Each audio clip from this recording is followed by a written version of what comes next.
안녕하세요. 더듬이 스피커입니다. 반갑습니다. 네. 일단은 오늘 말씀드릴 주제는 성인 말르듬 치료, 누구에게 받아야 하나라는 주제로 말씀드려 보려고 합니다. 제 경험을 가지고서 약게나마 공부했던 걸 가지고 또 주관적인 생각으로 말씀드리는 거니까는 참고만 부탁을 드리겠습니다. 일단 결론부터 말씀을 드리면은, 저는 말르듬 치료는 당연히 언어 재활사에게 받아야 한다고 생각을 합니다. 되게 당연한 이야기잖아요. 이게 이분들의 직업이니까요. 생각보다 의사분들 아니면 스피치 강사분들, 심리치료사분들도 이 치료를 하는 경우들이 꽤 있어요. 근데 문제는 이분들이 하는 치료는 뭐가 특별하게 뭔가가 있어서인지는 모르겠으나 굉장히 금액이 비싼 경우들이 많습니다. 오히려 훨씬 더 비싼 경우들이 더 많아요. 근데 과연 이분들에게 받는 게 맞을까라는 내용으로 말씀드릴 건데, 일단은 의사들은 사실은 제가 뭐라고 드릴 말씀이 없는 게 제가 잘 모르겠어요. 또 사례를 들어본 적도 없고요. 근데 시술을 받거나 아니면은 약 처방 같은 것들이 있는데, 솔직히 의사에게 치료받고 효과를 봤다는 분들은 제가 본 적이 없고, 저도 지식이 많이 없기 때문에 이 부분을 생략을 하도록 하고요. 오늘은 스피치 강사분들, 그리고 심리치료사분들, 그리고 언어재활사 이렇게 세 가지 분류로 해서 말씀을 드리려고 합니다. 일단은 언어재활사와 이 스피치 강사분들이 어떻게 그 일을 시작하게 되었는지 좀 말씀을 드려볼게요.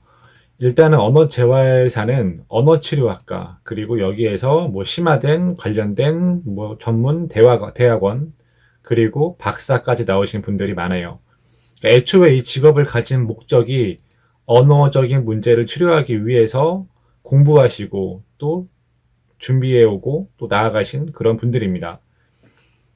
그리고 이 비유창성 언어 장애, 즉 말로 들면 배우고 익히는 그런 분야가 아니고 치료를 받아야 하는 일종의 만성질환이라고 생각을 해요. 그렇기 때문에 당연히 이를 치료하는 언어재활사에게 받는 게 맞겠죠. 그러면 스피치 강사는 어떨까요? 일단 첫 번째로 좀 말씀드릴 게, 이 스피치 강사분들을 제가 나쁘게 보거나 비하하는 건 아니겠지만은, 정말 솔직히 말씀드리면은 우리나라 스피치 강사분들, 유명하신 분들도 이 처음부터 스피치 강사를 하기 위해서 달려오신 분들은 제가 보기에는 거의 없어요. 그러니까 이게 무슨 말이냐면은, 이게 처음에는 아나운서, 기자, 리포터, 배우, 가수 등등 이 말과 관련된 일을 하기 위해서 달려오다가 생계를 위해서 이 스피치 강사라는 분야로 쏙 빠져오신 분들이 굉장히 많습니다. 여러분 네이버에 그 스피치 학원 쳐보시고서 강사 프로필을 한번 봐보세요. 그럼 대부분이 어디 방송국 아나운서, 리포터, 대기업 사내 아나운서, MBC, MC 같은 그런 것들, 이런 분야에서 일한 프로필을 볼 수가 있습니다.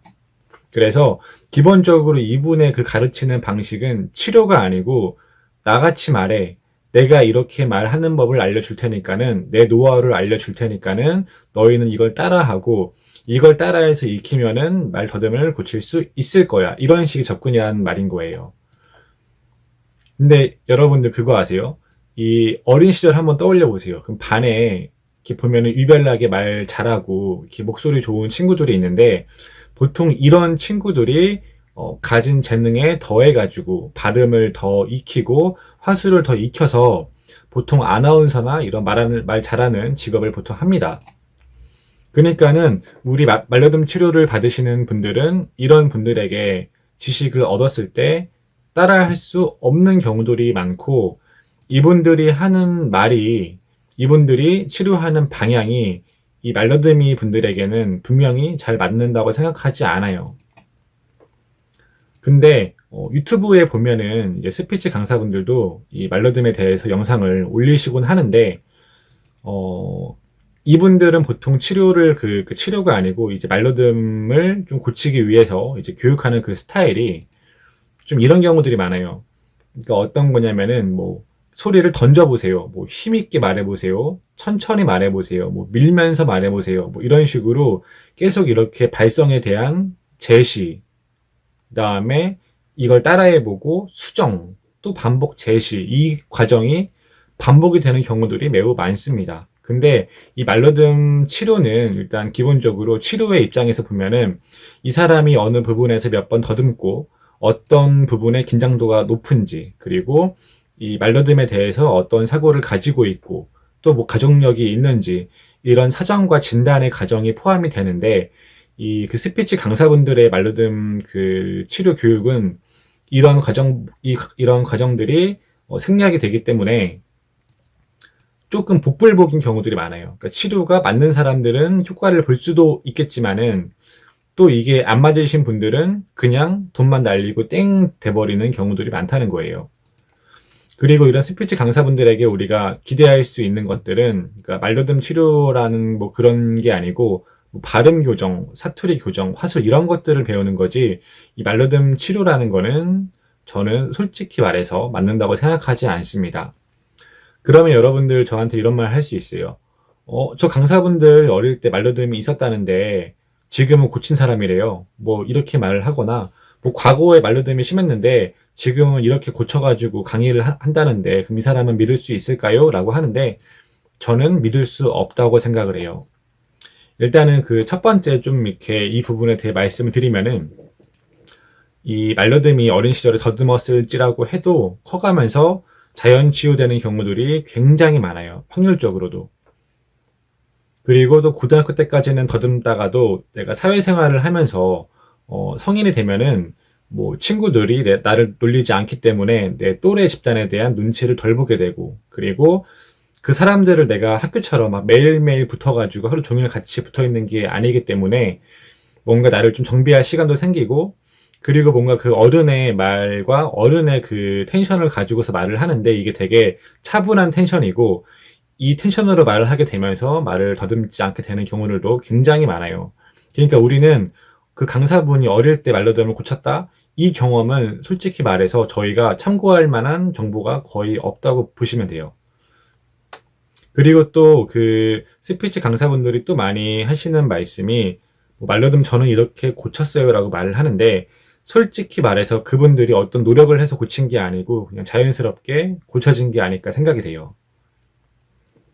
그러니까 저희가 그 필요한 그 치료사의 경험은 정말 성인이 된 이후에도 계속 버벅거리면서 이 사회생활 하면서 정말 많은 고생을 하고 이 얽히고 설킨 이 예기 불안의 그 알고리즘을 풀어본 사람, 그 사람이 가지고 있는 경험이 저희에게 참고가 되지 않을까 생각이 됩니다.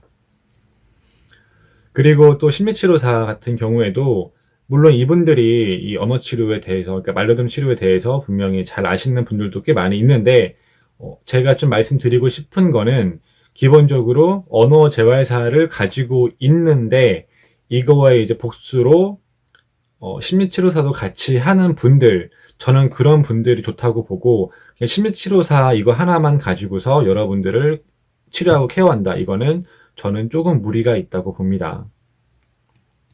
그러니까 심리치료를 잘 받더라도 이 부분에 대한 그 지식이 없으면은 그냥 밑 빠진 독에 물 붓기, 심리치료 받고 또 재발되고 치료받고, 이런 그 루프, 반복적인 루프가 나오지 않을까 생각이 돼요. 네, 그러면 제가 오늘 올린 영상 여기까지고요. 제가 2편에는 다룰 주제가 1대1 치료와 그룹 치료, 어떤 게 나에게 맞을까에 대해 말씀드릴 거고요. 다음 3편은 어떤 언어 재활사에게 받는 게 좋을까, 치료받는 게 좋을까에 대해서 말씀을 드려보겠습니다. 네, 이상 영상 마치겠습니다. 시청해주셔서 감사합니다.